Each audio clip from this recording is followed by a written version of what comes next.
Pagi ini bermula seperti biasa dengan kesibukan kota raya. Bagi pemuda ini, ia seperti hari biasa di pejabat. Tiada apa yang kelihatan luar biasa. Tapi dia tak sedar yang dia akan menjadi mangsa. Dia ada temu janji dengan klien untuk pembentangan.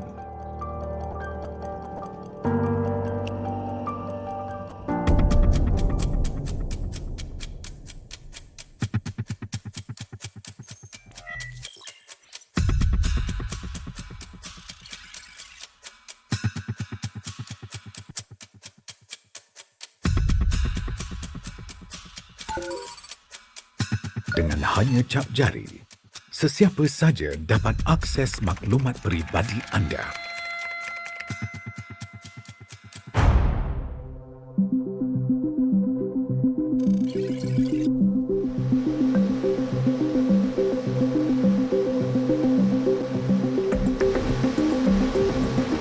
Pada hari itu, dia tak sedar apa yang telah berlaku.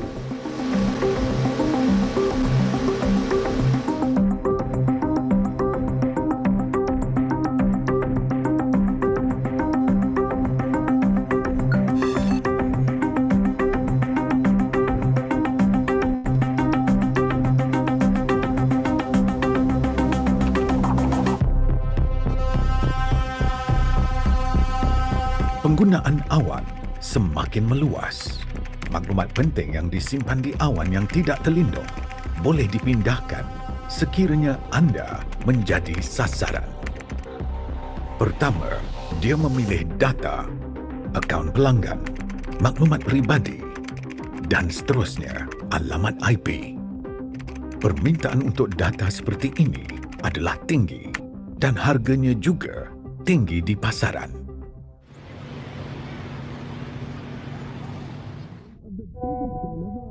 Memperkenalkan pentadbir baharu anda.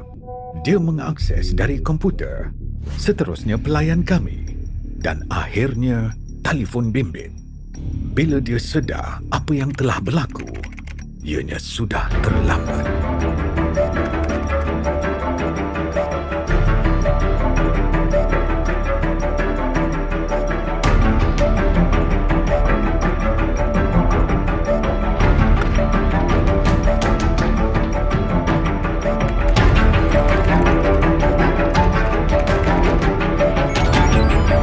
Mereka melakukan ini untuk mendapatkan wang dan tidak mengira mangsa.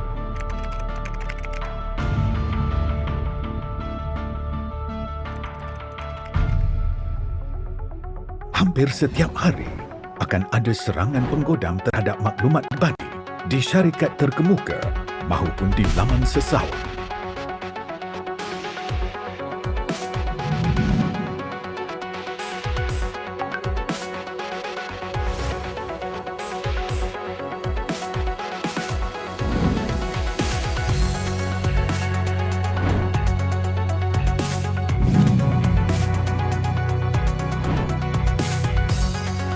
Sentiasa berwaspada, pesanan ini dibawakan kepada anda oleh Cyber Security Malaysia.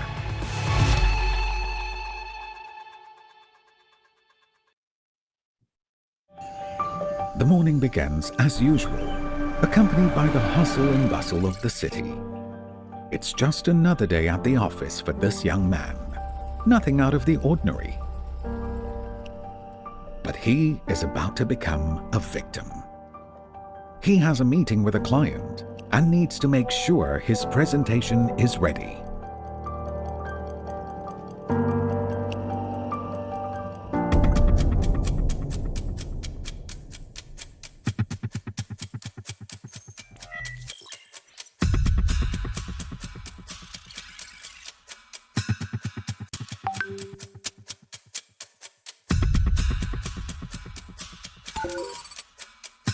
With only a thumbprint, anyone can access your personal information. Every personal detail can be retrieved.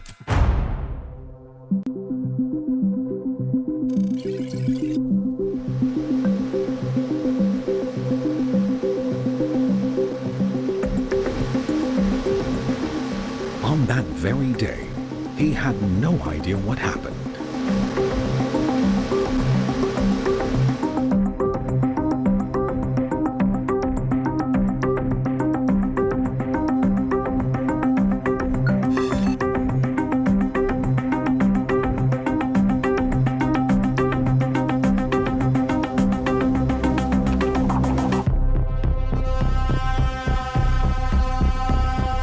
The usage of cloud is now widespread. Important information saved onto an unsecured cloud can be transferred easily if you're targeted.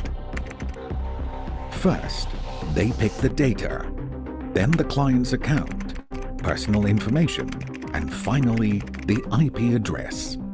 And there's always someone willing to pay a high price for this information.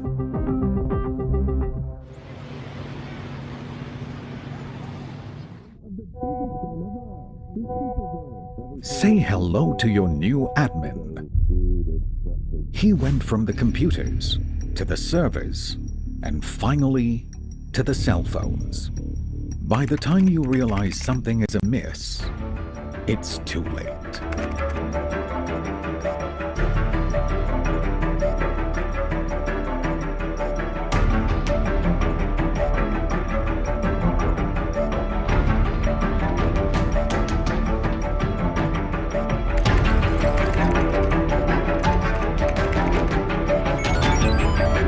They do this for the money and without any remorse.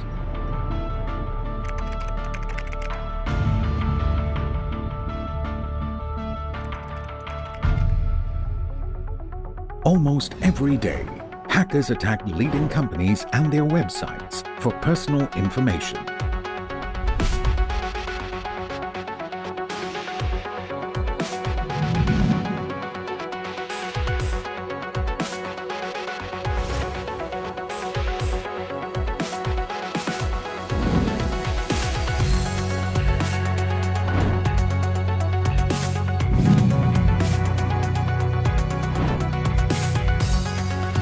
Be on your guard at all times. This message is brought to you by Cybersecurity Malaysia.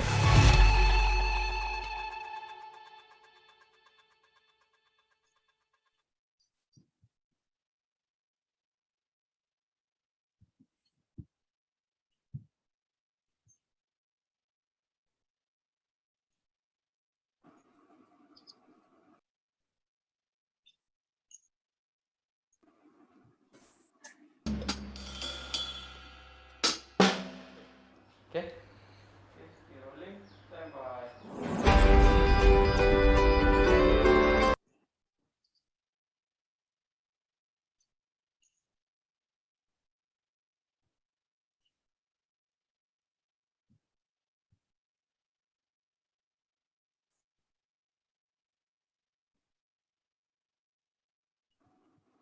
Alright. Okey, kita dah boleh mula ya Azri? Okey. Cik Wan dah bersedia? Ya, cikgu. Okey, Cik Wan dah bersedia? Dah okey ke Cik Wan? Boleh. Alright, okey. So, saya pass to Wafiq untuk moderate session hari ini. Okey. Terima kasih Cik Aisyah. Terima kasih Cik Aisyah. Bismillahirrahmanirrahim. Kita mulakan pertemuan kita dengan umul kitab Al-Fatihah.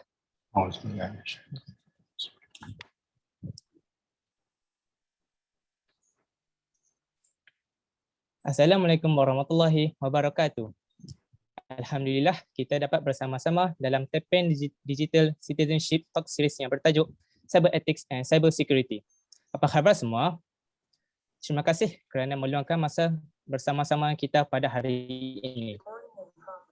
Kepada anda yang belum mengikuti kami, jangan lupa untuk ikuti kami di Facebook Ansara Cawangan Taiping, ACT, Instagram dan Twitter @ansara_taiping serta channel YouTube Ansara Taiping.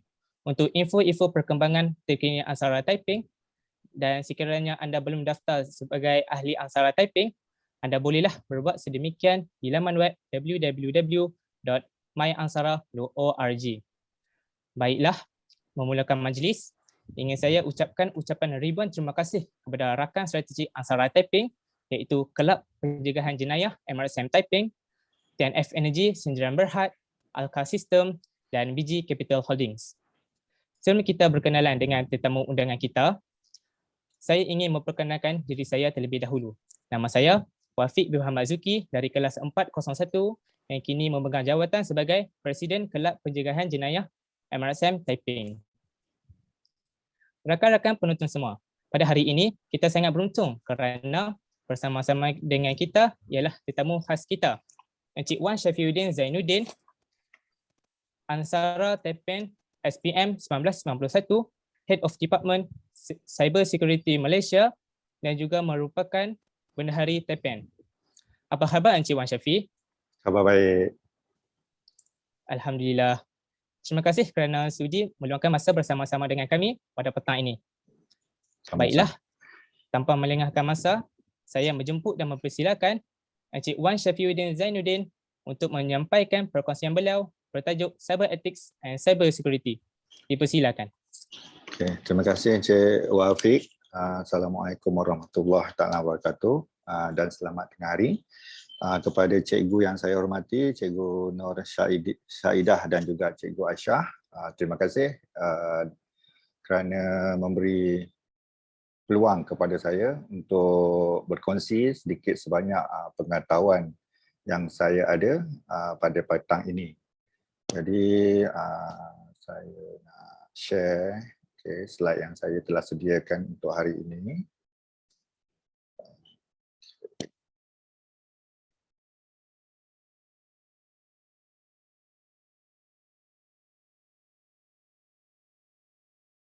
Okay, boleh nampak slide ya dalam bentuk full.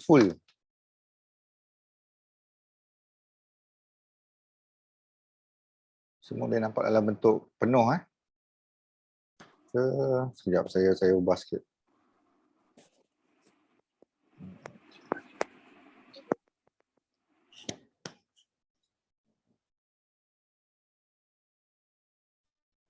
Share screen.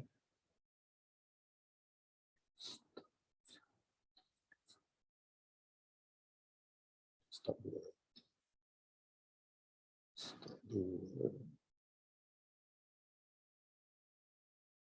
Okey. Boleh nampak Boleh. Boleh. Full screen Okey, baik. Okey, saya perkenalkan sedikit. Okey, saya Wan Syafiuddin daripada Cyber Security Malaysia dan ianya adalah salah satu daripada agensi kerajaan dan kita melaporkan ke semua aktiviti dan juga gerak kerja kepada Kementerian Komunikasi dan Multimedia. Jadi untuk perkenalan hari ini saya akan bawa sedikit, bukan sedikitlah, banyak statistik yang pihak antarabangsa ataupun pihak Malaysia sendiri telah buat perangkaannya dan saya kongsikan betapa pentingnya cyber dalam hal ini dan juga ayat atau perkataan yang kedua iaitu etika dalam hal ini. Jadi statistik yang pertama yang ingin saya kongsi kepada semua pelajar dan juga cikgu adalah berdasarkan kepada populasi. Jadi populasi di sini digital around the world, berapa ramai orang yang ada di dunia ini dan berapa ramai yang mempunyai akses kepada internet. Jadi kalau kita ambil warna biru yang di tengah tu, internet user tu, hanya 4 bilion iaitu 59 ataupun 60% dari populasi dunia mempunyai internet user. Ini adalah kerana kita ada beberapa kategori negara seperti negara maju, United States, ataupun negara membangun, Malaysia, Jakarta, dan juga negara yang mundur iaitu seperti Afrika dan lain-lain. Jadi secara keseluruhannya campur semua negara-negara di dunia ini, kita ada 60% yang mempunyai akses kepada internet. Tapi kalau kita bandingkan statistik di Malaysia di belah kanan sekali itu, di sebelah kanan, saya rasa semua orang tahu populasi Malaysia adalah lebih kurang 31 ataupun 32 juta dan untuk pengetahuan semua 27 juta mempunyai akses kepada internet. Tidak kiralah sama ada daripada komputer ataupun smartphone ataupun smart equipment lain seperti smart TV dan lain-lain, tapi pendek kata di sini orang-orang ataupun citizen penduduk di Malaysia yang boleh mempunyai akses kepada internet adalah lebih kurang 84.2% daripada keseluruhan 31-32 juta. Jadi apa maksudnya di sini? Okay, slide seterusnya akan saya cerita. Setakat ni statistik tu hanya menceritakan yang kita mempunyai akses ataupun mempunyai capaian kepada internet. Tapi dalam internet tu ada pelbagai lagi, ada pelbagai cerita lagi, ada pelbagai perkara-perkara lagi yang separuh ataupun sebahagian daripada kita tidak sedar ataupun tidak aware ataupun tidak perasan. Perkataan yang lebih baik adalah tidak perasan. Okey. Yang pertama, quantum computer. Ini adalah satu teknologi yang mana mereka sedang mencuba berbagai cara supaya proses untuk membuat satu-satu analisa, proses untuk membuat satu-satu kajian tu dapat dipendekkan dengan pelbagai formula matematik. Dan juga kita ada dengan itu terhasilnya satu blockchain, yang mana blockchain ni adalah satu pendekatan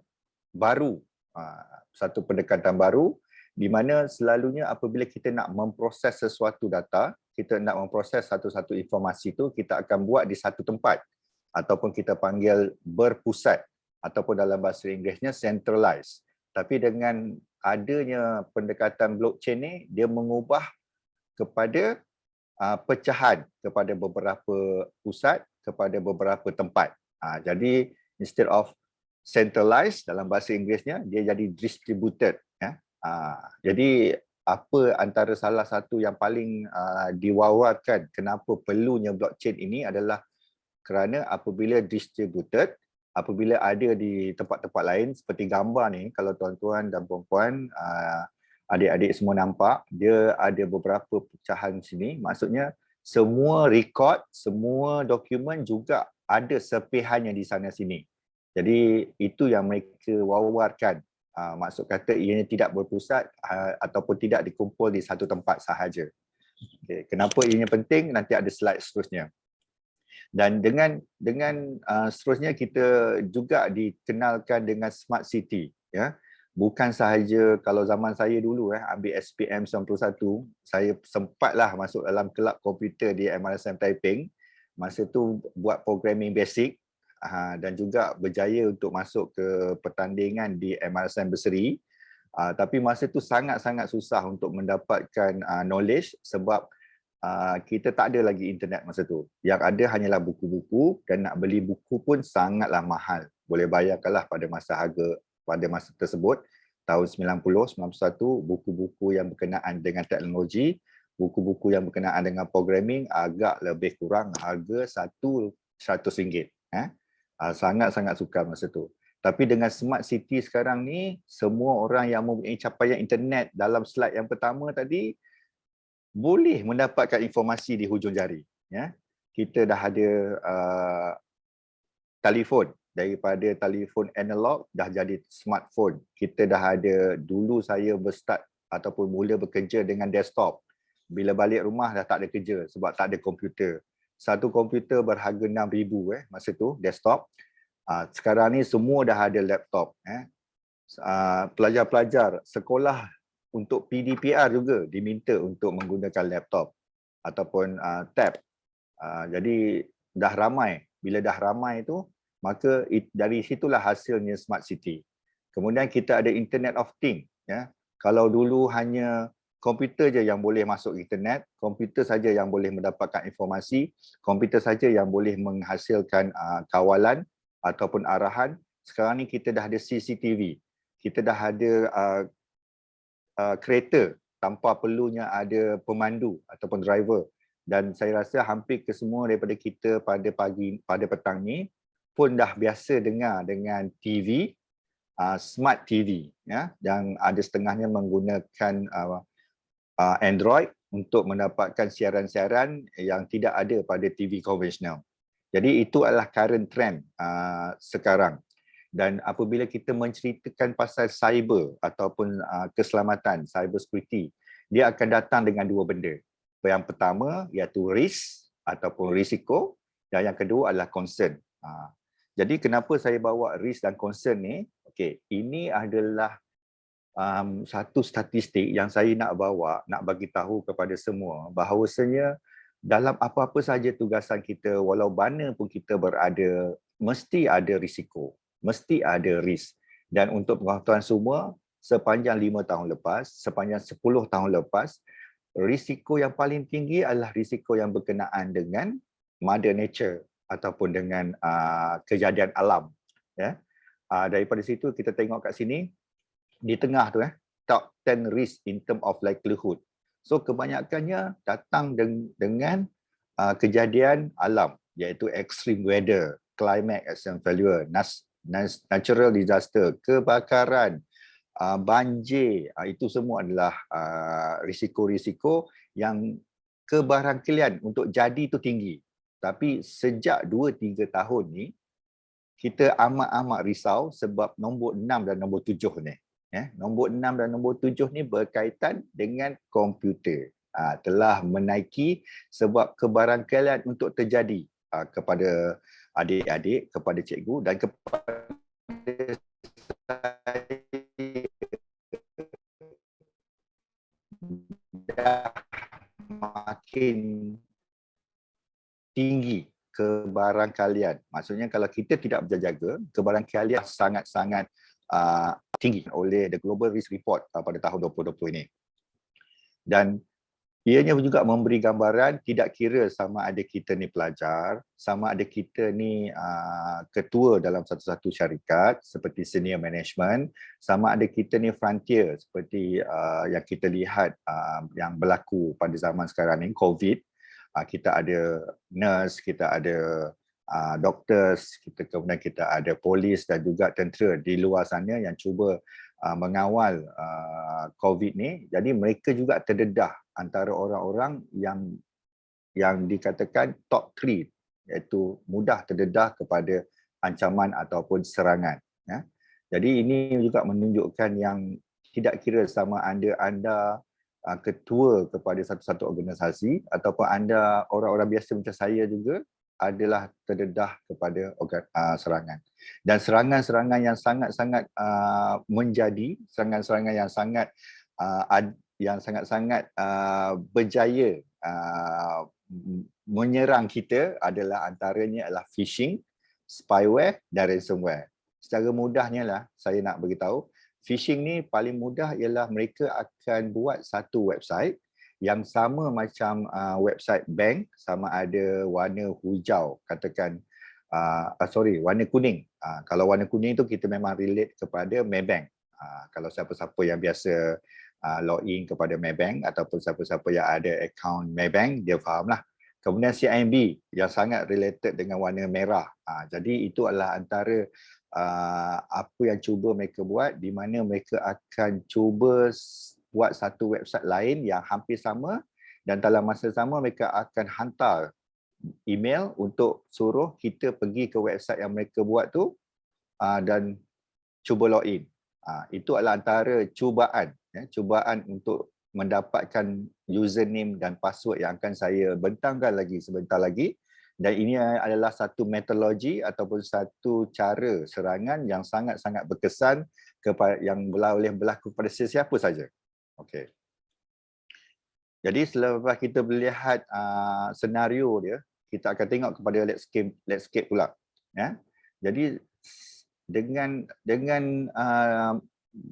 bertambahnya tahun, daripada tahun 90-an, tahun 20-an, kemudian kita masuk tahun 2010, 10 tahun kemudian 2020, kita boleh nampak dengan banyaknya teknologi yang ada pada slide yang pertama tadi, dengan pelbagai devices ataupun peralatan ataupun perkara-perkara lain yang boleh ada connection, yang boleh ada sambungan kepada internet, maka bertambahlah cyber threat ataupun ancaman di dalam alam cyber.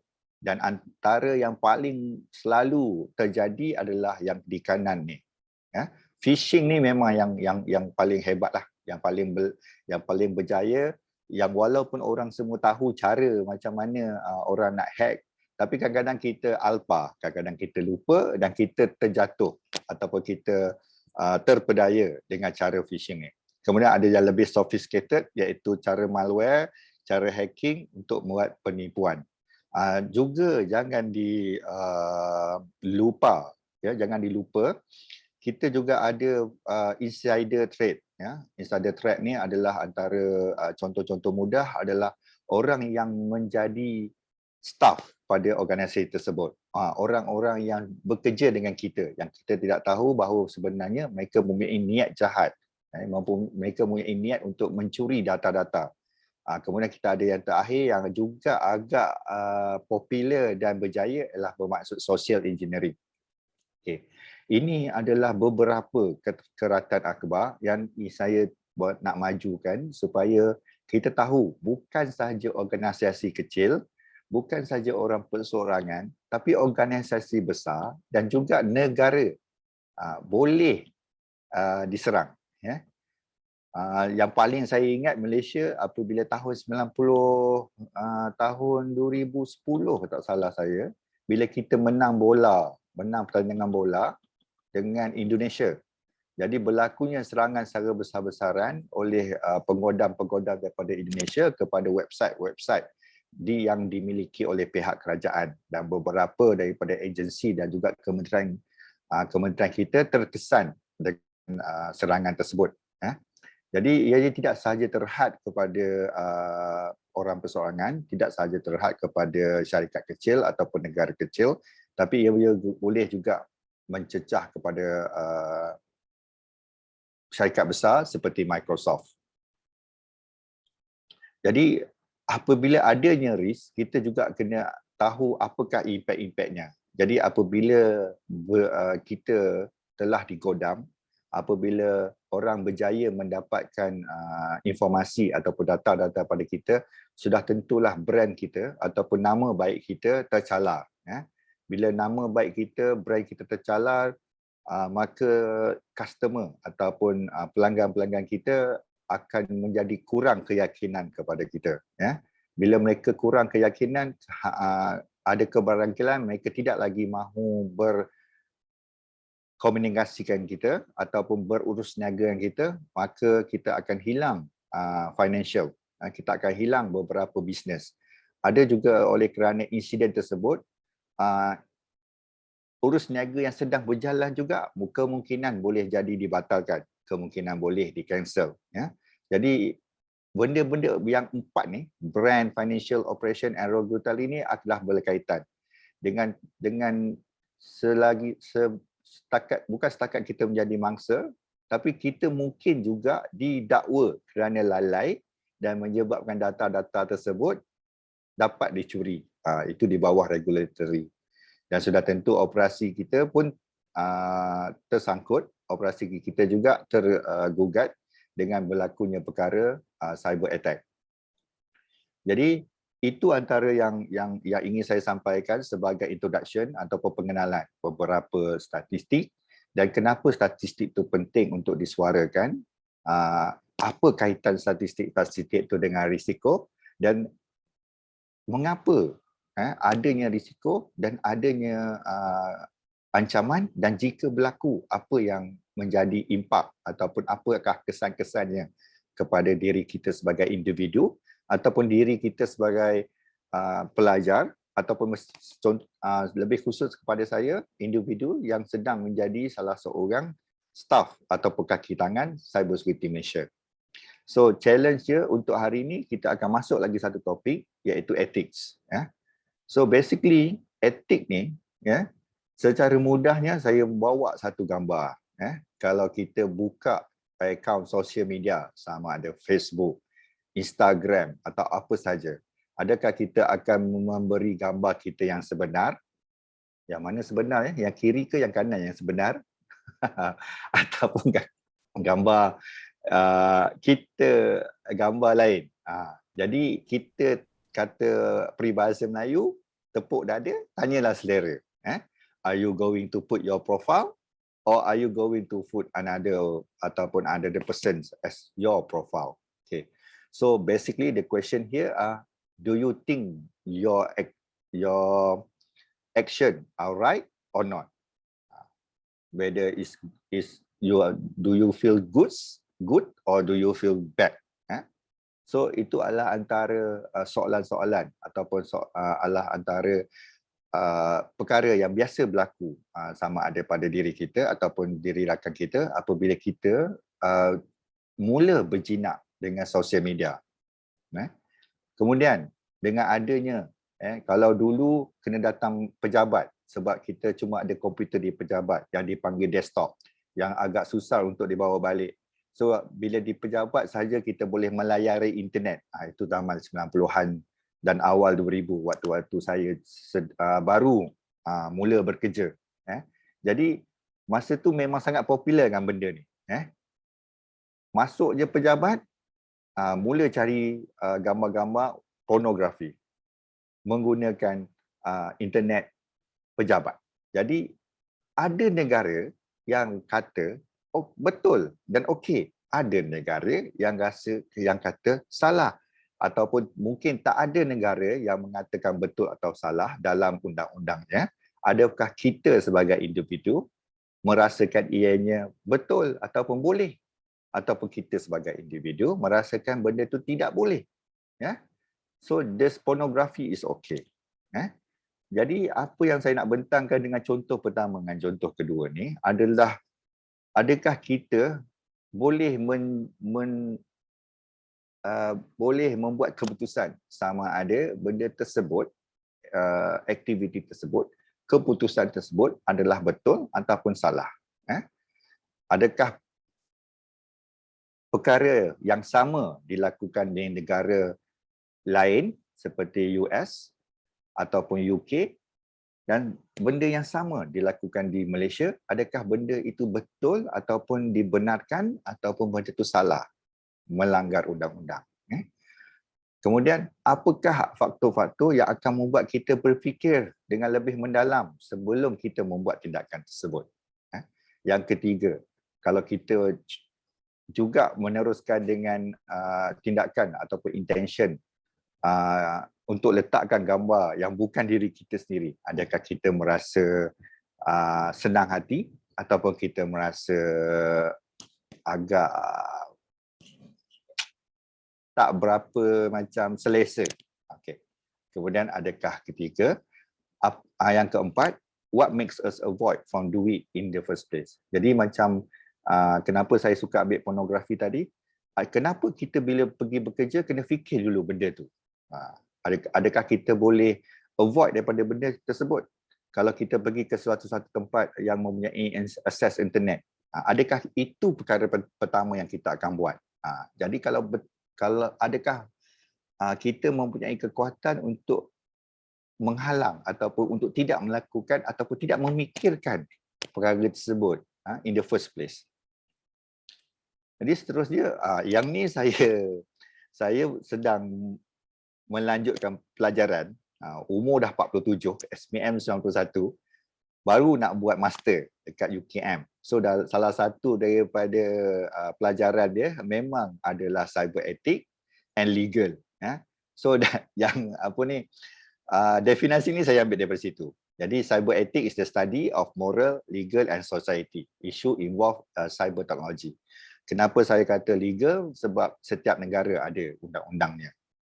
Kenapa saya sebut sosial? Sebab ia bergantung kepada bangsa kita. Bangsa, satu bangsa tu sama ada anda kulit putih, anda kulit hitam ataupun sawo matang, ada elemen ataupun nilai-nilai moral di situ. Jadi it will as a mean the impact that cyber technology has for our social, legal and moral system. It also evaluates the social policy and law that we frame in response to issue generated by the development and use of cyber technology. So benda-benda yang kita buat secara fizikal akan juga sama dengan benda-benda yang kita buat di alam maya dengan bantuan komputer ataupun dengan bantuan smart devices di dalam internet. So adakah sama secara fizikal dan secara maya.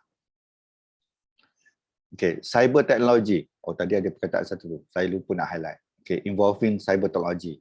Situ yang saya kata sama ada benda yang kita buat secara fizikal adakah sama dengan benda yang kita buat secara maya.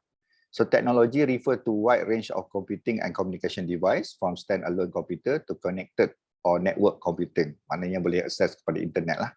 So cyber technology ni adalah antaranya handheld devices, smartphone, tab, kemudian personal computer, desktop dan laptop dan large mainframe computer dan benda-benda lain yang boleh ataupun ada connection, ada hubungan dengan internet. So ini fizikal ini fizikal.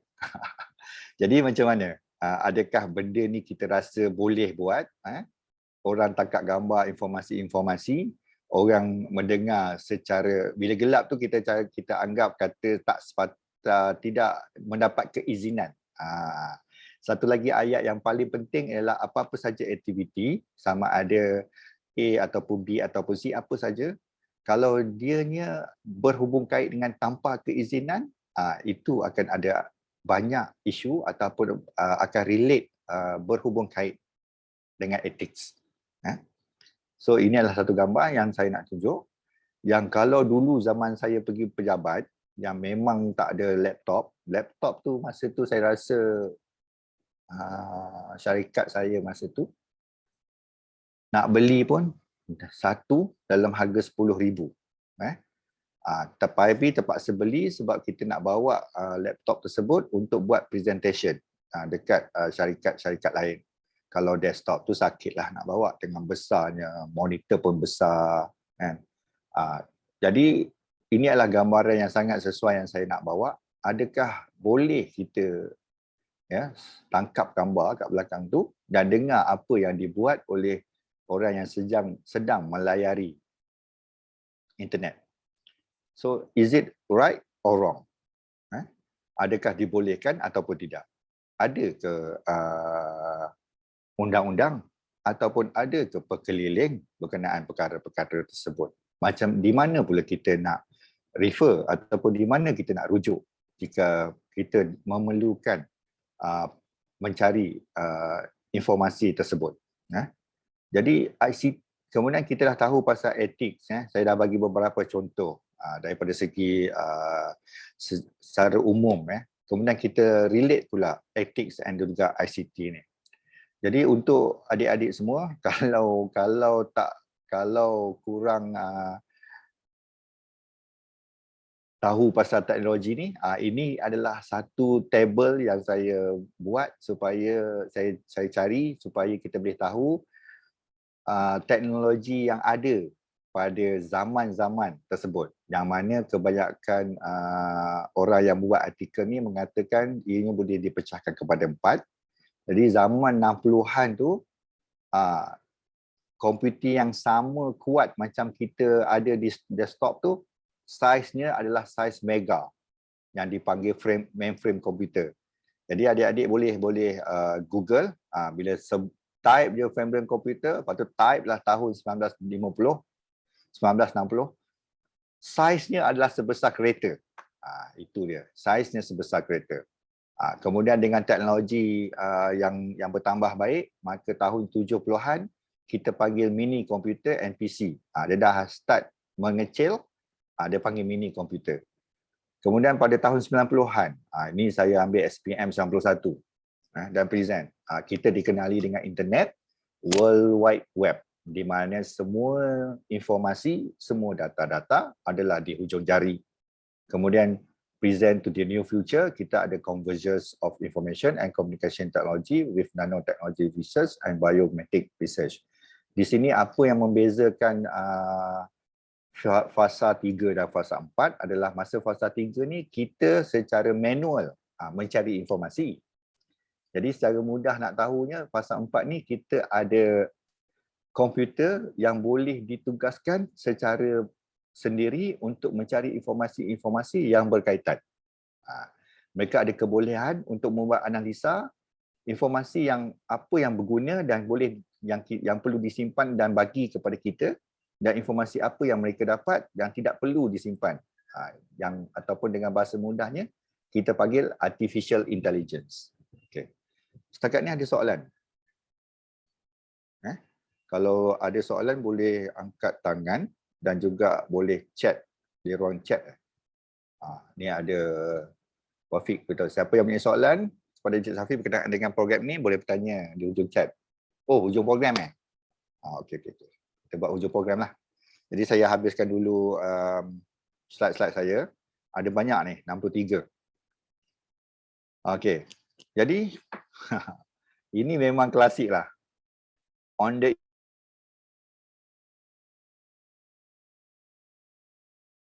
dot. So it's a computer ethic regarding ICT, really different from the regular ethics.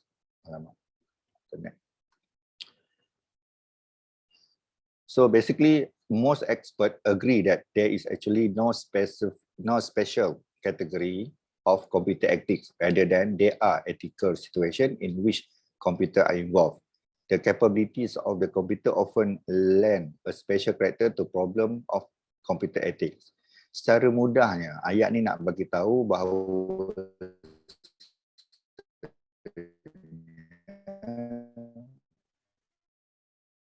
teknologi tu tak salah.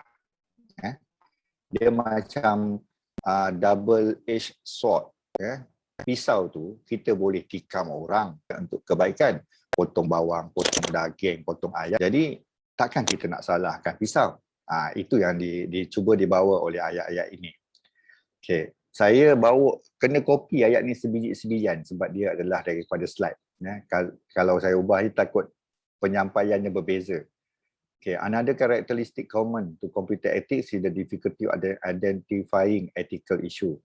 Sebab ethical issue, sebab ethical ni bukan saja undang-undang yang memberi apa panggil tu, apa ayat dia, yang mempunyai pengaruh kepada ethical, bukan saja undang-undang tapi juga bangsa dan agama. Ada banyak kriteria situ. Sama ada kita nak macam Malaysia, kita telah mewartakan agama Islam. Jadi banyak elemen-elemen dalam agama Islam yang menjadi pengaruh ataupun yang mempengaruhi etika dalam Malaysia.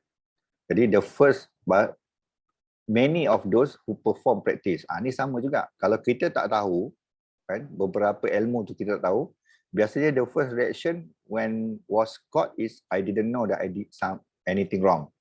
I just look at the file, I didn't take it. Tapi tengok file tu pun kita dah tertakluk pada setengah-setengah negara ianya salah. So why do ethics and other field not appropriate for ICT? Okay, ni saya ambil daripada ni salah ni, CGI Global ni.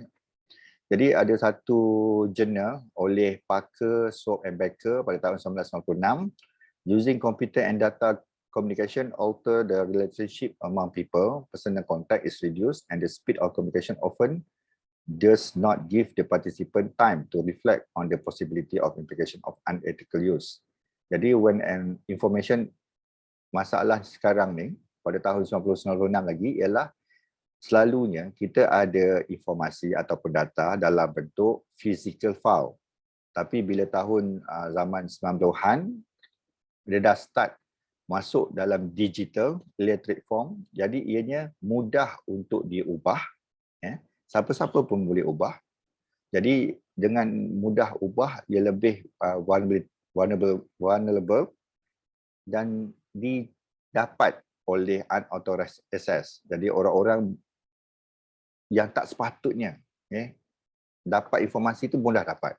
Kemudian kita mudah untuk reproduce. Kita boleh bagi kepada siapa-siapa juga, mereka boleh print di mana-mana saja. Mereka boleh cetak di mana-mana saja. Dan tidak kira sama ada teruk ataupun tidak, bila kita buat cetakan tu kualiti dia hampir sama, tak ada degrade kualiti. Jadi bila jadi tersebut, kita ada banyak soalan berkenaan dengan property right dan plagiarism. So effort to protect information, ini yang diperkenalkan dalam security. So untuk protect information kita kena ada integrity, confidentiality and availability. Yang ni yang tidak disebut dengan jelas dalam akta, tidak disebut jelas dengan undang-undang, tapi ada dalam standard international. Dan daripada standard international tu syarikat ataupun kerajaan ataupun kementerian secara mudahnya boleh ambil dan jadikan polisi dalam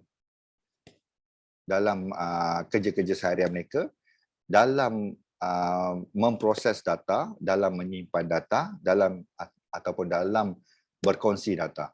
So the lack of widespread means of authorization, authentication, expose information technology to unethical practice. Jadi dengan ada 3 perkataan ni dan apa panggil tu, dan aktiviti selepasnya, kita akan berjaya mengurangkan unethical practice. So dilema sebab ICT ni skop dia tak jelas. Adakah benda yang sama kita laku physically itu salah apabila kita lakukan di alam maya? Apakah dilema-dilema ni? Ini saya ambil dilema yang ada pada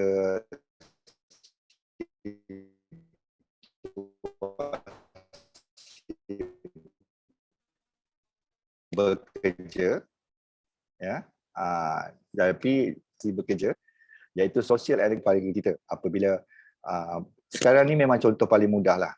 Masa saya start bekerja iaitu tahun 98-99, masa tu dah ada ura-ura yang mengatakan dengan teknologi terkini dan teknologi yang akan masa hadapan, semua orang boleh buat kerja dari rumah. Tapi walau bagaimanapun, kerana faktor-faktor undang-undang, antara undang-undang tu kena datang kerja, ada syarikat yang buat polisi, ada juga yang praktis yang kita rasa kalau bos dia nak bercakap, dia nak bercakap depan-depan, dia nak face to face. Jadi nak suruh juga staff dia datang. Jadi kerja daripada rumah ni agak sukar untuk perkembangannya. Perkeliling untuk kata pekerja ataupun staff boleh bekerja daripada rumah tu agak sukar untuk dilaksanakan. Tapi tiba-tiba dengan COVID-19 ni, bukan sahaja bekerja, belajar pun kena daripada rumah. Jadi itu adalah memang satu isu yang banyak diperbincangkan dan banyak diperdebatkan. Kemudian isu on individual practice.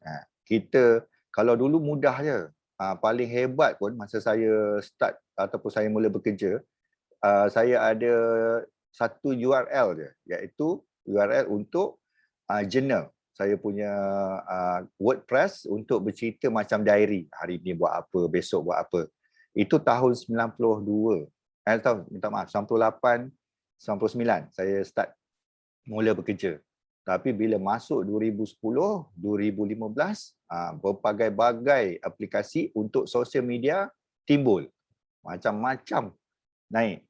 Kalau dulu kita ada Friendster. Siapa kat sini yang pernah dengar Friendster? Itulah antara social media platform yang dulu ada, sekarang tak ada. Okay.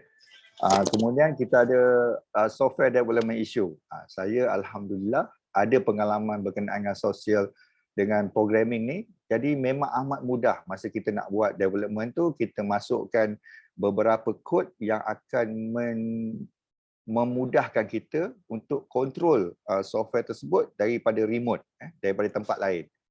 Memang boleh buat. Dan kadang-kadang bila orang lain pula datang dan test, tak nampak pun benda-benda macam tu. Itu memang menjadi isu. Adakah ethical untuk berbuat demikian sebab saya nak memudahkan maintenance, ataupun ini adalah melanggar ethical sebab software tersebut telah dibeli oleh syarikat-syarikat tertentu. Okay. Untuk anda semua, saya ada satu video yang saya kebetulan jumpa dan saya memang nak bagi good rating, saya nak bagi tabik hormat, sangat-sangat mempunyai konten yang bagus. Ini saya nak share sebentar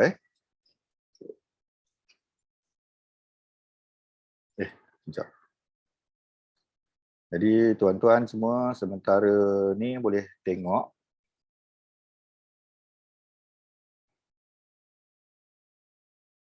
Kemudian ada beberapa poin yang daripada sini yang akan saya ulas. So, show your hand kalau boleh dengar.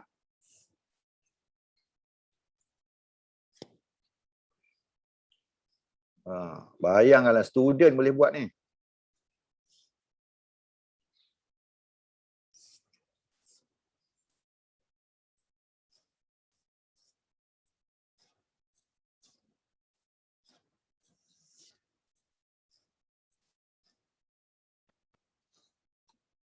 Tak dengar Alamak, sekejap. Macam mana nak bagi dengar suara?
Tak boleh. Dengar. Pin bawah.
Malaysia Cyber Security Agency has issued an alert hit by a massive global serangan cyber yang didalangi kumpulan anonymous.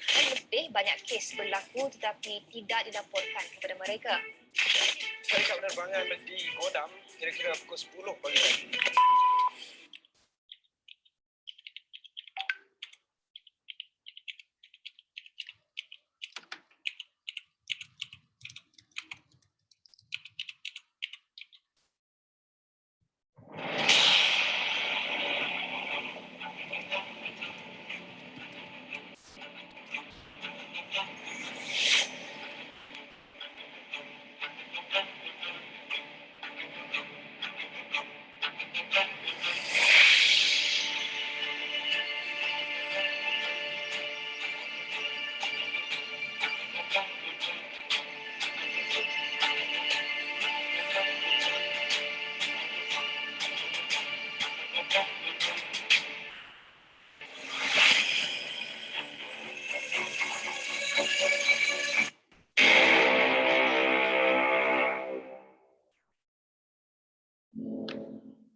So ada beberapa informasi yang saya nak ulas. Jadi why do we really need to concern about cyber ethics? Jadi adik-adik semua yang dah masuk kelab cyber 巴菲特 ethics 曾经 ni, 说过，如果你没有找到一个当你睡觉的时候还能挣钱的方法，你将一直工作到死。你真的认为靠每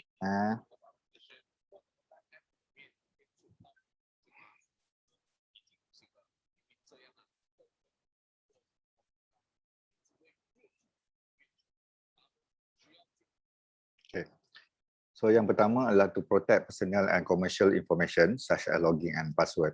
So pada saya login and password ni memang adalah satu mekanisme defense yang pertama, ya, yang kalau biasa kita panggil sama ada pintu ataupun gate lah, ya, pintu dan gate, yang mana jika orang tahu, orang dapat login and password, banyaklah informasi-informasi lain, banyaklah data-data lain yang akan mereka dapat, dan banyaklah pula benda-benda yang tak sepatutnya yang mereka buat boleh dibuat. Kalau di fizikal ni, yang biasa berlaku adalah apabila kita photostat IC kita depan belakang, dan kebetulan photostat kopi tu cicir, orang boleh gunakan photostat tu untuk buat pinjaman loan dekat bank-bank. Itu banyak berlaku. Jadi benda yang sama di internet. Tapi kita tak panggil lah cicir. Kita panggil orang dapat tahu login and password. Bila dia masuk menggunakan ID kita, menggunakan account kita, macam-macam lah dia orang boleh buat. And then to control plagiarism, student identity fraud and use of copyright material. So benda ni pun satu yang kita panggil ethics lah. Kita patut tahu apabila kita nak gunakan certain ataupun hasil kerja orang, sama ada kena minta izin ataupun bagi acknowledgement lah dalam slide kita yang bahawasanya kita ambil pada mana. Jadi boleh tengok tadi salah satu slide tu, sebelum saya tunjuk video, saya beritahu okey, slide video ni dihasilkan oleh siapa dan siapa nama-nama mereka. Itu adalah contoh macam mana kita nak bagi acknowledgement kepada hasil kerja orang lain.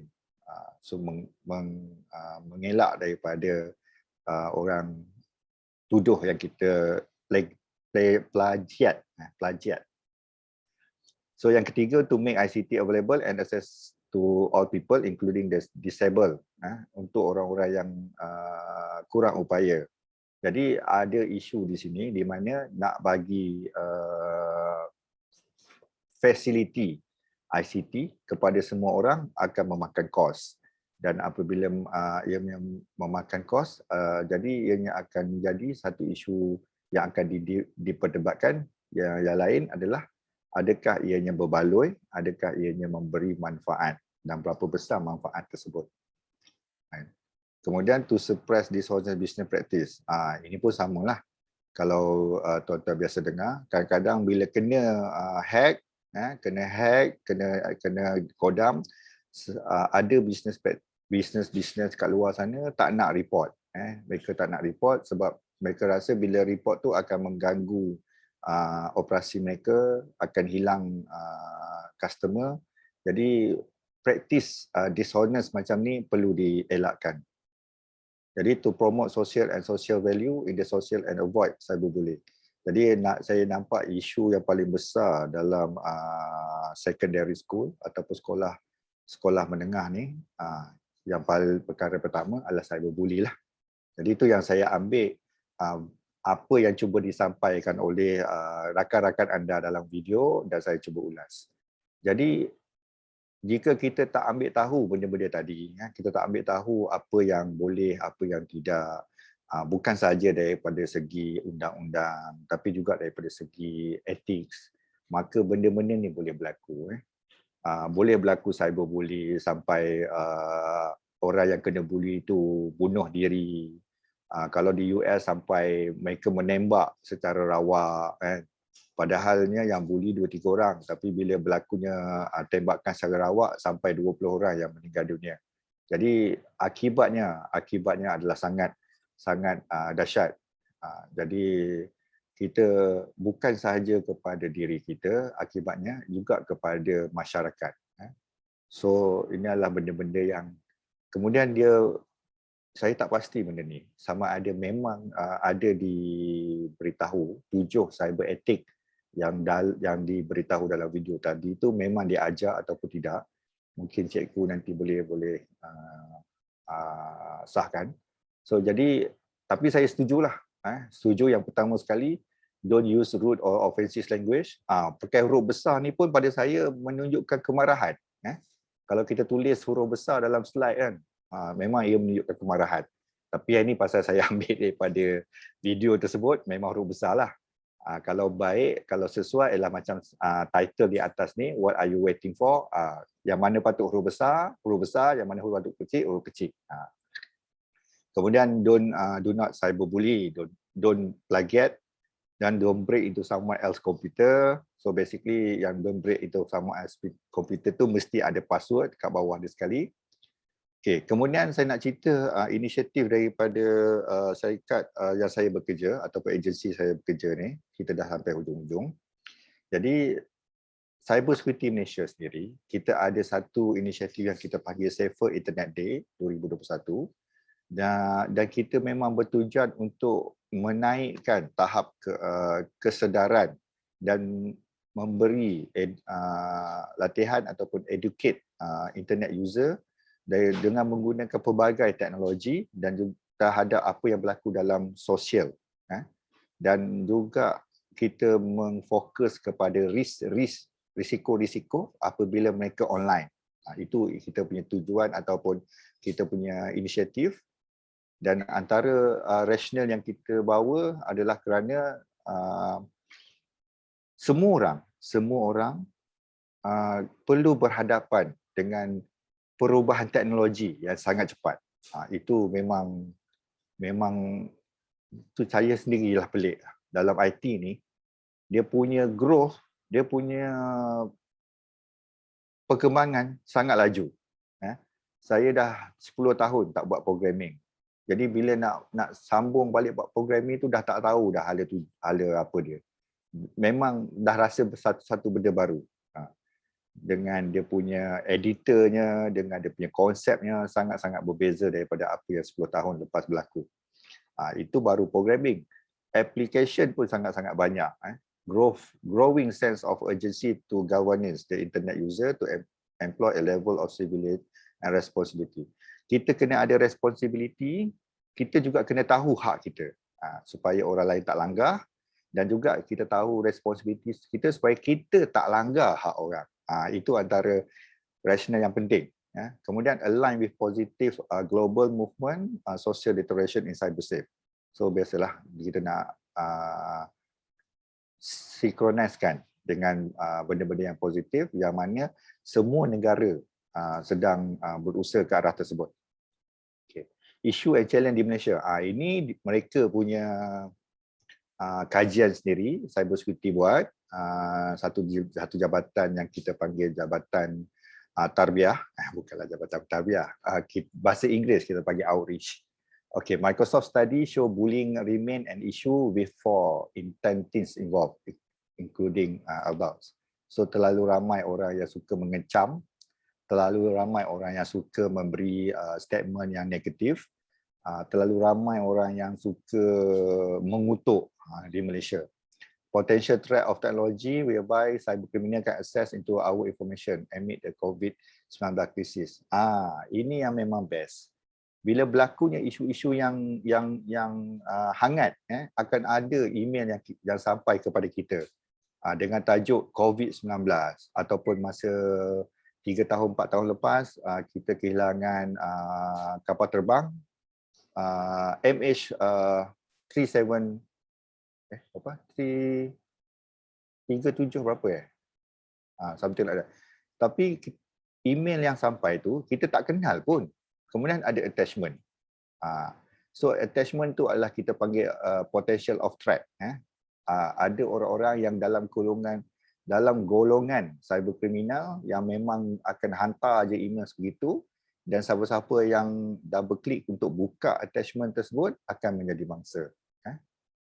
Kemudian ini yang saya cerita tadi, sepatutnya dah boleh kerja pada rumah, sepatutnya ada proper ya, saya suka sebut proper. Apa bahasa Melayu proper? Has the proper cara yang sepatutnya, cara yang bersesuaian untuk kita ubah cara bekerja di pejabat ke cara bekerja di rumah dengan cara yang bersesuaian, dengan polisi yang bersesuaian. Tapi tiba-tiba bila berlakunya coronavirus ni, COVID-19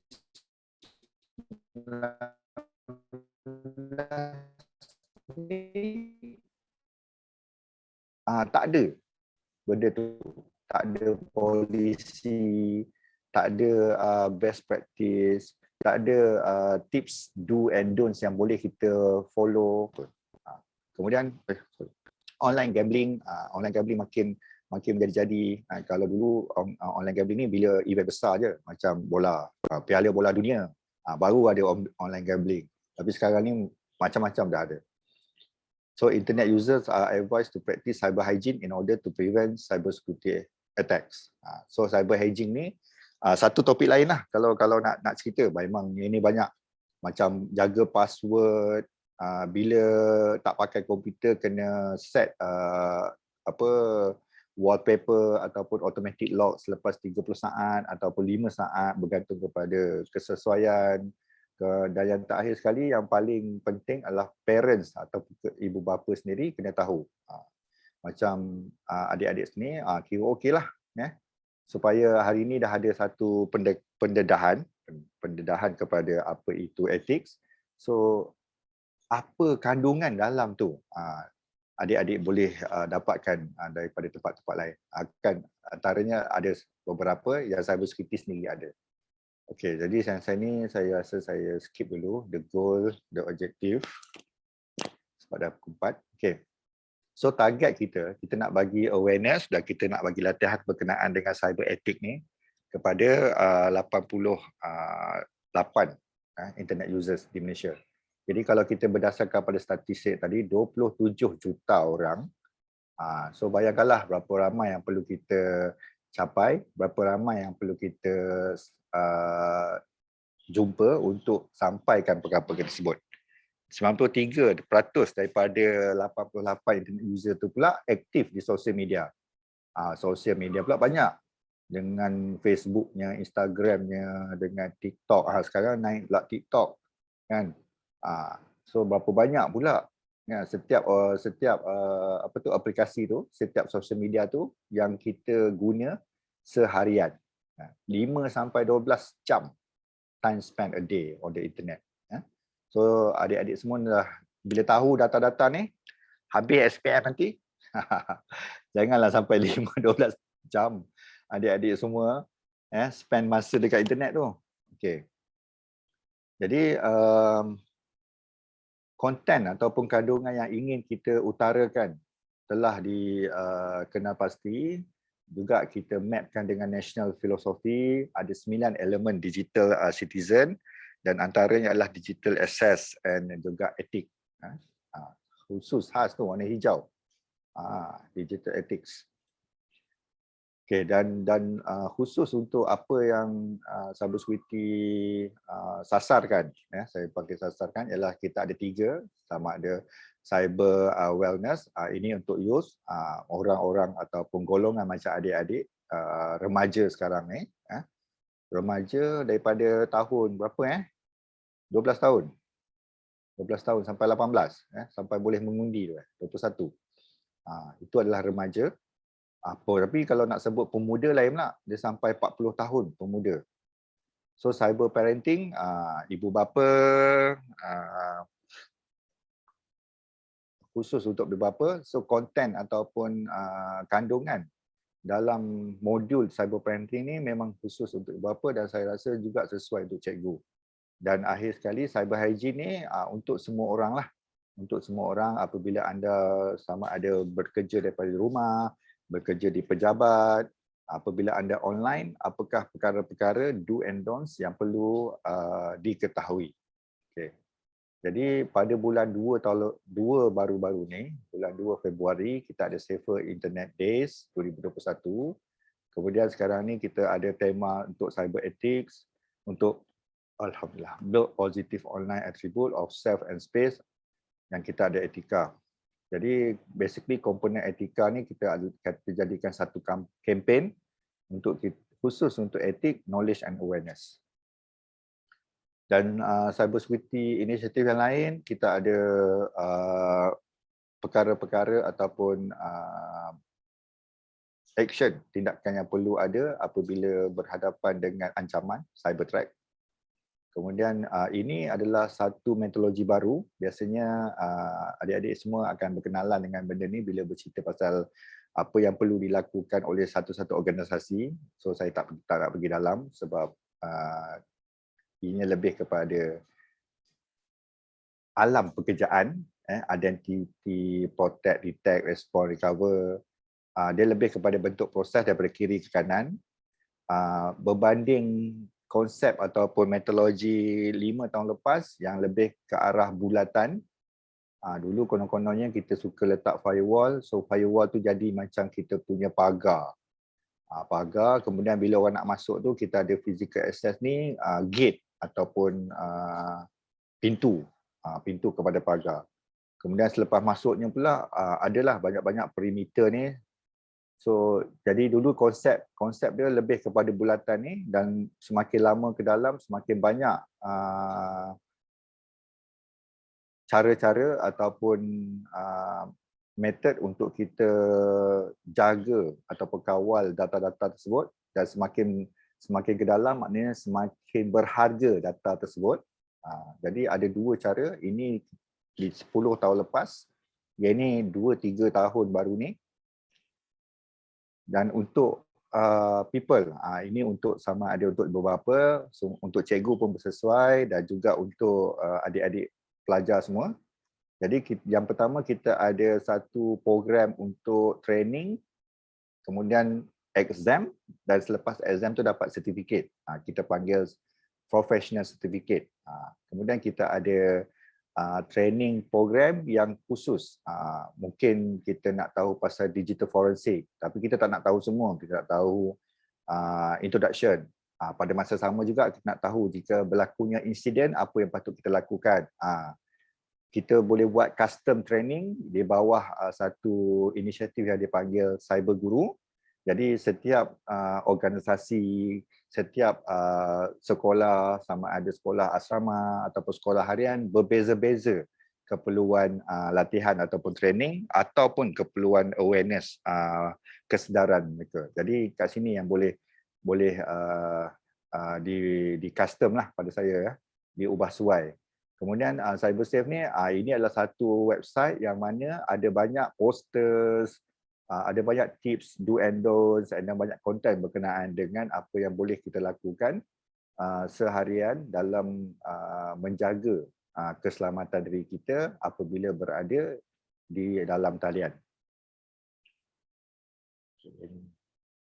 Proses polisi, okey, kita bantu juga kerajaan daripada segi melaksanakan beberapa undang-undang, terutamanya undang-undang yang melibatkan data-data personal, data-data peribadi. Ini adalah antara beberapa achievement. Untuk melakukan pengujian, kita perlu adanya audit, dan 2-3 makmal di Cyber Security Malaysia mendapat anugerah daripada luar negara, terutamanya US. Okay. Kemudian kita juga melakukan, dahlah orang datang audit kita cyber security pun audit orang juga. So audit dengan ISO 27701, dan kita ada beberapa customer, klien ataupun pelanggan daripada beberapa sektor, sama ada financial ataupun power plant. Kemudian kita ada business community, jika berlakunya bencana, data apa yang patut kita simpan, data apa yang patut kita jaga, kemudian servis ataupun perkhidmatan apa yang patut kita sambung. Ini antara inisiatif awal yang saya sendiri terlibat, pengujian produk-produk ICT, tapi kita uji daripada fungsi security, kita tak ujilah ke semua functionnya. Kalau kata function produk tersebut untuk accountant ataupun accounting, Tak adalah kita test macam mana general ledger-nya, macam mana account payable-nya, tapi kita test login password, apa saja perubahan terhadap transaksi dalam account tersebut, adakah direkodkan, jika direkodkan, apakah informasi-informasi yang direkodkan, perkara-perkara tersebut kita akan uji dan kita akan cuba godam jika kita berjaya masuk tanpa access. Tanpa access ni maksudnya kalau saya tak tahu password dan login dah masuk, cuba masuk dalam software tersebut, apa yang software tersebut apa yang akan berlaku. Kemudian kita ada unsur-unsur di mana jika berlakunya insiden, ya, jadi kita ada perkhidmatan detection. Kita letak banyak sensor untuk tengok aktiviti. Jadi kita boleh tengok sama ada aktiviti itu biasa dibuat ataupun ada dalam bahasa security ni kita panggil abnormally. Nampak macam beza sikit lah aktiviti hari ni. Pagi ni nampak ramai orang nak cuba nak login. Kita boleh siasat kenapa. Kemudian daripada situ kita akan close ada loophole ataupun kita patch the vulnerability jika terdapat perkara-perkara yang membahayakan. Kemudian cyber security juga mengeluarkan beberapa guideline yang boleh diikuti apabila beradanya teknologi terkini seperti IoT. Jadi kita keluarkan guideline untuk pelanggan yang akan menggunakan IoT ataupun kepada pembangun yang akan membangunkan aplikasi-aplikasi baru berdasarkan pada IoT. Jadi itu antara beberapa inisiatif dan juga khidmat yang ditawarkan oleh Cyber Security Malaysia. Ini ada banyak lagi lah yang saya takkan masuk dengan detail. Okey, semua sekejap. Okey. Cuma okey, yang ni yang paling penting yang saya rasa setiap kali saya present ataupun bentangkan saya nak war-war. Jika adik-adik ataupun cikgu-cikgu ataupun siapa-siapa yang berkaitan dengan kita, ahli keluarga kita, sahabat anda kita yang menghadapi masalah cyberbully, orang mengancam dalam WhatsApp ataupun dalam email ataupun melalui panggilan telefon, ancaman seperti saya nak bunuh Hawa atau apa-apa, tuan-tuan semua dan puan-puan boleh melaporkan kepada Cyber Security Malaysia. Kita memang ada hotline macam 999 macam fizikal 999 tu. Kita pun ada di alam maya. Jadi ini adalah antara saluran-saluran yang boleh kita dihubungi. Ya, boleh dihubungi sama ada hotline 1300 melalui email, melalui fax. Fax ni memang zaman 20-an dulu lah. Sekarang ni saya rasa tak ramai yang pakai fax. Kita ada orang yang akan pegang phone ni 24 jam sehari, emergency. Kemudian kalau online, ini biasa kita terima laporan online melalui e-form ni jika ia berkaitan dengan email. Orang ancam melalui email. Kemudian macam saya sebut tadi, tiba-tiba orang hantar email berkenaan dengan MH370, baru ingat 370. Dan kita dapati dalam tu ada file yang mencurigakan. Kita boleh report melalui online dan juga SMS. Okay. Dan saya rasa itu saja pembentangan saya untuk petang ini dan saya akan buka kepada soalan.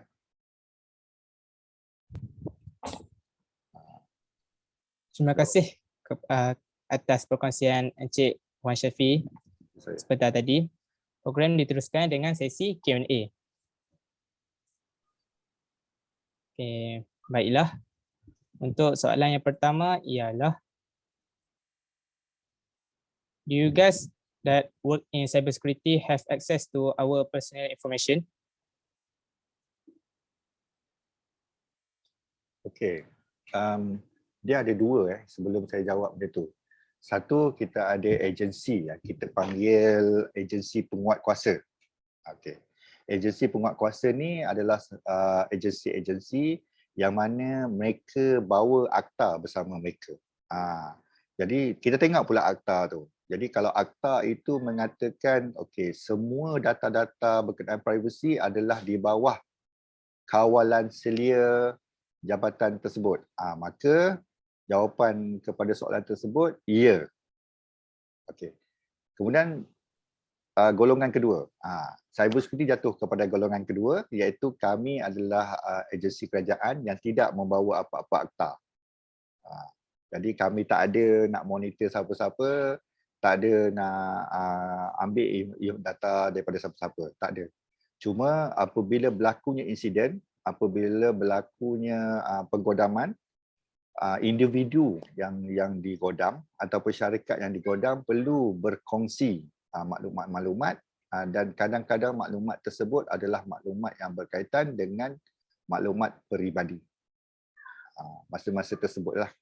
Jadi sepanjang yang saya tahu, maklumat peribadi yang ada pada kami adalah berdasarkan kepada berlakunya insiden. Dia bukannya pada setiap masa ataupun setiap waktu kita kumpul daripada mana-mana agensi, tak ada. Itu tak. Baik. Okey, baiklah untuk soalan yang kedua.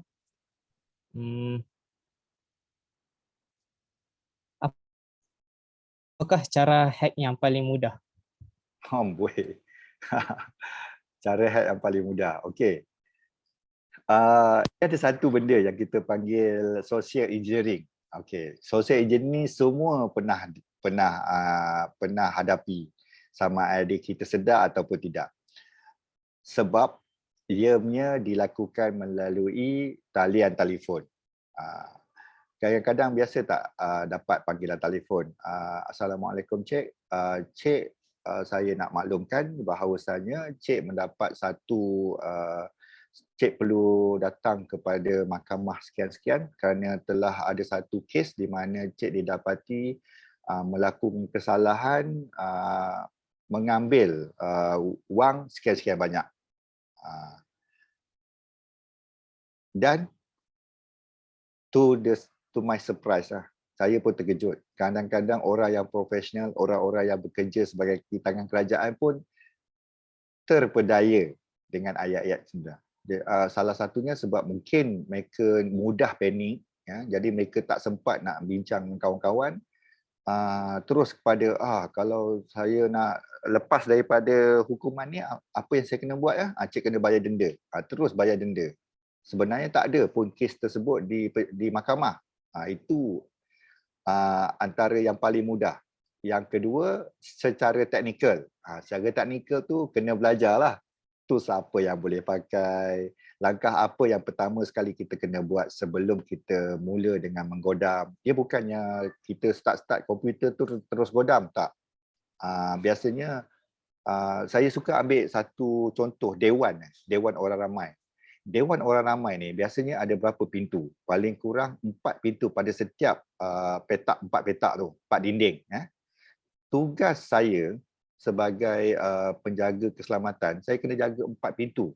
Tapi tugas penggodam, dia akan cek pintu mana yang paling lemah. Kan? Jadi nak cek paling lemah tu yang penggodam ni kena dah cari ilmu. Sama ada cari ilmu sivil ke, cari ilmu bangunan ke, cari ilmu papan sebab biasa pintu dia buat daripada papan ke. So benda sama juga dalam alam maya. Kita nak godam website, kita kena dapatkan ilmu macam mana website ni dihasilkan, language apa digunakan, diletak di mana, servernya jenis apa. So benda-benda informasi tu yang perlu dikaji sebelum kita godam. Jadi berbeza dengan kes yang pertama. Kes pertama tu cik boleh call je siapa-siapa dan menyamar jadi konon-kononnya pegawai mahkamah dan terus. Itu bahayanya bila orang ada nama penuh kita dengan nombor telefon.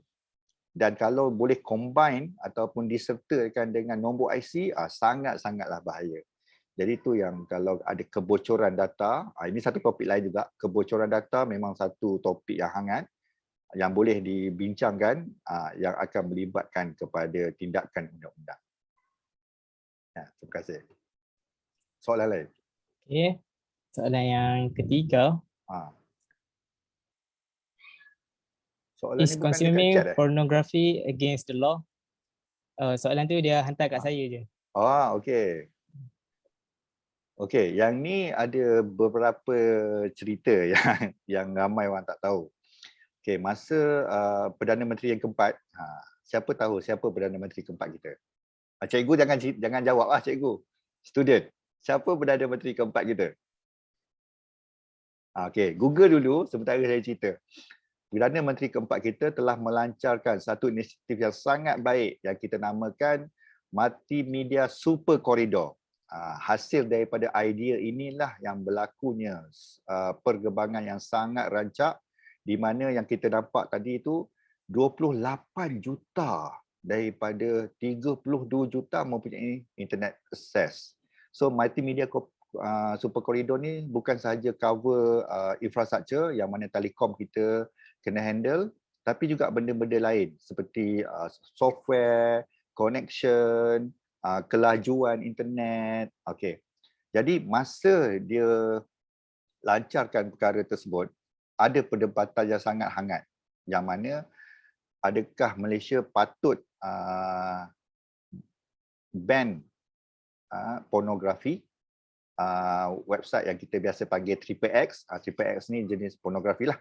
XXX dan siapa yang perlu lakukan tugas-tugas tersebut. Jadi perdebatan ni besar dan panjang dan ianya tak selesai sehinggalah jika berlakunya insiden. Contoh, jika terdapat laporan daripada cikgu-cikgu yang mengatakan pelajar-pelajar ni akses URL tersebut. Katakan URL, saya ambil macam inilah, www.wanshafiuddin.com.my. Dan dalam website tersebut ada banyak gambar-gambar pornografi. Jadi apabila laporan dibuat di Cyber Security Malaysia, kita akan wawarkan kepada pihak yang ada akta. Dalam hal ini, pihak yang ada data kita panggil MCMC, Multimedia Commission. Jadi mereka ada akta, mereka boleh senarai hitamkan website yang bernama www.wanshafiuddin.com.my. Mereka boleh senarai hitamkan. Jadi ianya tak ada secara undang-undang yang mengatakan tak boleh, tapi apabila adanya aduan dan agensi pelaksana ni, agensi enforcement agency ni membuat keputusan untuk mengatakan benda ini perlu, jadi mereka akan buat tindakan. Tahu pun Perdana Menteri kita yang keempat adalah Tun Dr. Mahathir. Juga Perdana Menteri kita yang ke-8. Lama lah, memang lama. Soalan seterusnya. Baik, soalan yang seterusnya ialah daripada Aisyah Humairah. Assalamualaikum. Thank you so much for sharing this interesting info. May I ask, does free VPN is safe to use and who has the information about VPN users? Okey, pertama sekali kita kena faham VPN tu apa. Jadi kalau saya ambil contoh mudah ialah VPN tu sama macam konsep terowong menora. Kita boleh tahu jenis kereta dan berapa orang penumpang pada awal kemasukan terowong menora, tapi dalam tu masa perjalanan kita tak tahu speed dia berapa, kita tak tahu dia kereta yang keberapa, alih-alih di hujung sana saja kita nampak. So itu konsep VPN. Tapi tanpa VPN, apabila kita melayari internet, dia seperti satu kereta yang cermin dia see-through. Kita tahu berapa penumpang dan kita boleh sampai level tahu penumpang ni lelaki ke perempuan, pakai baju color apa, berapa agak-agak umur mereka, sampai level tu. Itu beza antara penggunaan VPN dan tidak VPN. Itu yang pertama. Yang kedua, apa tujuan kita guna VPN? Macam saya, apa yang telah dibuat perkeliling ataupun polisi oleh syarikat saya adalah apabila hendak mengakses internet, perlu VPN. Jadi apabila kita VPN, barulah email-email terbaru seperti email-email hari ini akan di-download kepada laptop saya. Jadi kalau kata tujuan seperti itu, jawapan saya kepada free VPN adalah memadai. Tapi jika VPN tersebut memberi lebih kelonggaran, seperti contoh, bila kita VPN, bukan saja email yang kita dapat akses, bukan saja email yang kita dapat capai dan baca, tapi kita boleh masuk ke dalam sistem-sistem di pejabat. Seperti contoh sistem mohon bercuti, seperti sistem untuk beri assignment ataupun tugasan. Jadi adakah VPN seperti itu membadai ataupun free VPN Mahdi? Pada saya jawapannya amat mudah, tidak.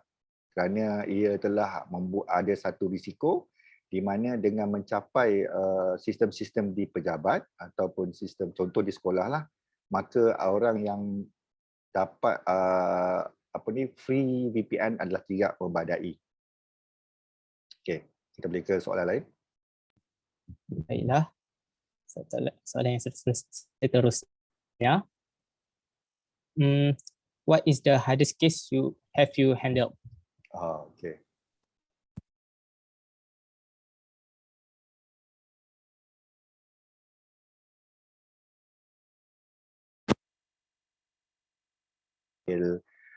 MyCERT, MyCERT, Malaysia Cyber Emergency Response Team, ke yang mengendalikan kes-kes sekian. Cuma yang saya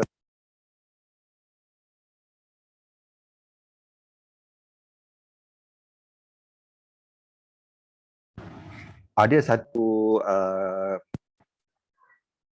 citizen Malaysia yang suka datang ke cyber security sebelum COVID, ni cerita sebelum COVID, 2018-2017 kalau salah saya. Dia terlalu paranoid. Jadi hampir setiap hari dia akan datang ke Malaysia, ke cyber security Malaysia, ke pejabat cyber security Malaysia, tapi beliau berada di Lembah Kelang lah. Dan bertanya, ini email yang saya dapat ni betul ke? SMS yang saya dapat ni betul ke? Betul tu maksud genuine ke? Betul ke dihantar oleh Telekom yang mengatakan saya dapat sekian-sekian informasi untuk Unify? Hampir setiap hari dia datang. Jadi sebenarnya dia bukannya insiden technical, tapi adalah psikologi. Dan untuk menandatangani orang-orang seperti ini, dari perspektif saya yang orang teknikal, itulah paling sukar. Itulah paling susah. Dahlah susah nak cerita bahasa layman dengan bahasa teknikal. Kemudian nak cerita supaya ada human touch yang dia boleh faham, sebenarnya ini bukan insiden pun menjadi satu kesukaran. Jadi telah ambil masa sehingga analis tersebut pun stres. Sampai analis tersebut kata kalau dia datang suruh orang lain pergi jumpa. Saya tak nak jumpa dah. Penat kata. Sama ada macam itulah. Saya sendiri tak. Soalan lain. Soalan seterusnya. Daripada Raihan Izwani, is there a high risk to get hacked if we use the same password for all social media? Okay, jawapan mudah, yes. Jawapan panjang, okay. Tadi kita sebut hygiene, security hygiene. So antara security hygiene ni adalah it's a good practice jika anda menukar password setiap 6 bulan. Lebih hebat jika anda menukar password setiap 3 bulan. Tapi bergantung kepada keutamaan. Kalau email seperti email pejabat, email peribadi yang untuk tujuan rasmi, kalau adik-adik untuk tujuan rasmi itu macam email itulah digunakan untuk retrieve password jika lupa, account bank. Email tersebutlah kita guna untuk hantar resume. Email tersebutlah kita guna untuk register scholarship, loan, lain-lain. Maka email-email ni perlulah ditukar passwordnya setiap 6 bulan. Kemudian tidak boleh disamakan email tersebut dengan email sosial media. Kena ada 2 email lah. Satu email untuk rasmi, satu email sosial media. Dan yang ketiga, password tersebut mestilah berbeza antara email rasmi dan email ataupun akaun sosial media. Okey. Harap-harap boleh menjawablah soalan tersebut. Okey. Okey, Ah, baik. soalan yang seterusnya. Daripada Amir Ridwan. Assalamualaikum Tuan. Saya ingin bertanya, Waalaikumsalam. adakah selamat kita login akaun bank menggunakan tab biasa browser atau Tuan lebih prefer untuk menggunakan incognito tab untuk kita login akaun bank dekat browser untuk lebih secure? Okey, dia ada dua. Satu devices yang akan saya explain. Kedua network. Kedua network. Okay, ada dua benda yang saya akan jawab. Yang pertama devices. Nombor pertama ialah pastikan devices tersebut adalah hak milik kita 100%. Yang kedua, kena pastikan semua patches, terutama pasal patches yang berkenaan dengan operating system. Macam Samsung ada dia punya, macam Apple ada dia punya operating system. So patches semua ni adalah yang terkini dan terbaru dan terkini. Dan jika anda mengguna pakai dua benda ni, 100% hak milik dan semua patches dibuat, pada saya selamat. Okey, itu yang pertama. Yang kedua network. Kedua network. Jika anda menggunakan network mobile seperti Maxis, Celcom, Digi dan lain-lain, pada saya itu adalah network peribadi yang mana boleh melakukan transaksi ataupun perbankan ataupun benda-benda yang penting ataupun rahsia seperti bank. Yang kedua, kalau network yang free macam di Starbucks, di kedai-kedai makan, mamak, di tempat-tempat lain adalah tidak digalakkan untuk melakukan transaksi menggunakan free wifi yang ditawarkan oleh tempat-tempat seperti tersebut. Lebih baik jangan connect pada wifi, connect sebentar kepada Maxis, Celcom ataupun mana-mana service provider dan lakukan transaksi perbankan, dan setelah selesai anda nak sambung balik dengan sosial media, baru boleh connect balik pada wifi. Itu adalah antara tips yang ada di Cybersecurity Malaysia. Soalan seterusnya. Okay. Daripada Izzat Zamani. Okay. Assalamualaikum. Saya ingin bertanya, aplikasi PayPal menggunakan pemindahan duit ke luar negara. Pada pendapat Tuan, adakah aplikasi ini cukup selamat? Okey. Dia balik kepada soalan saya tadi.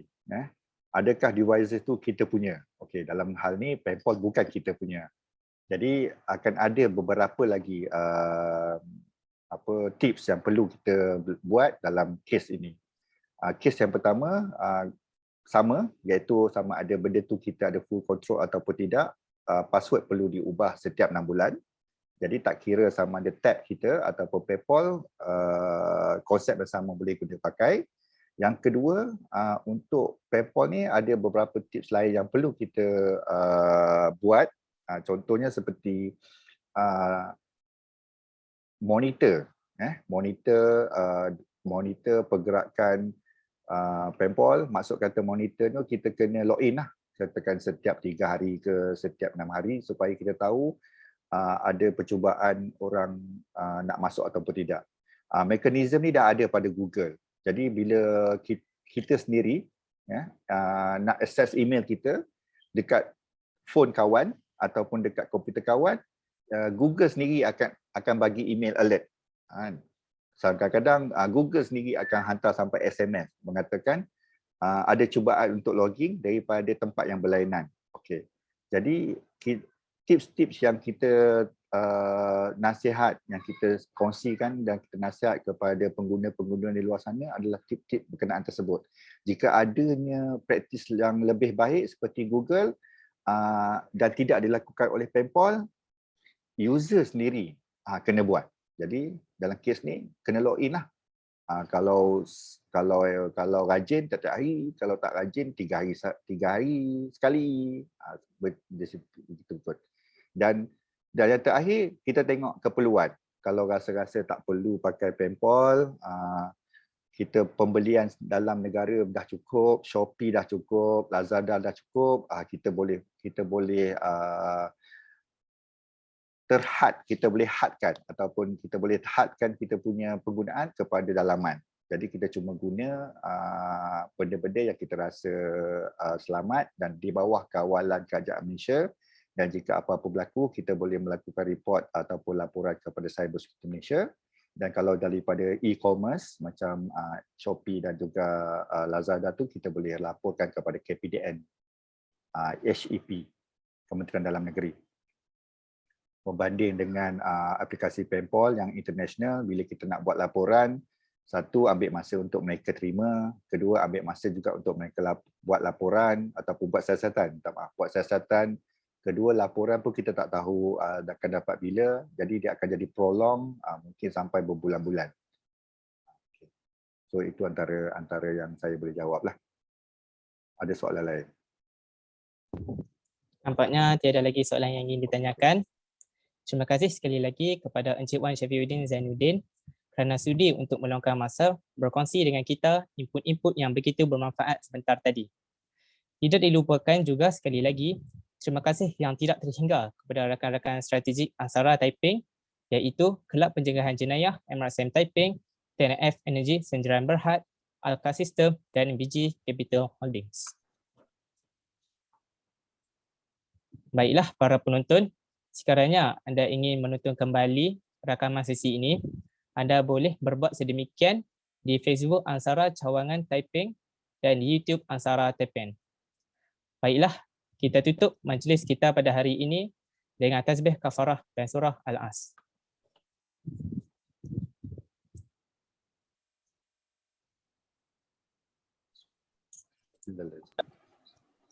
Okay, terima kasih semua. Terima kasih masa dan juga perhatian anda terhadap bebelan saya, dan akhir sekali terima kasih kepada cikgu-cikgu kerana menjemput saya.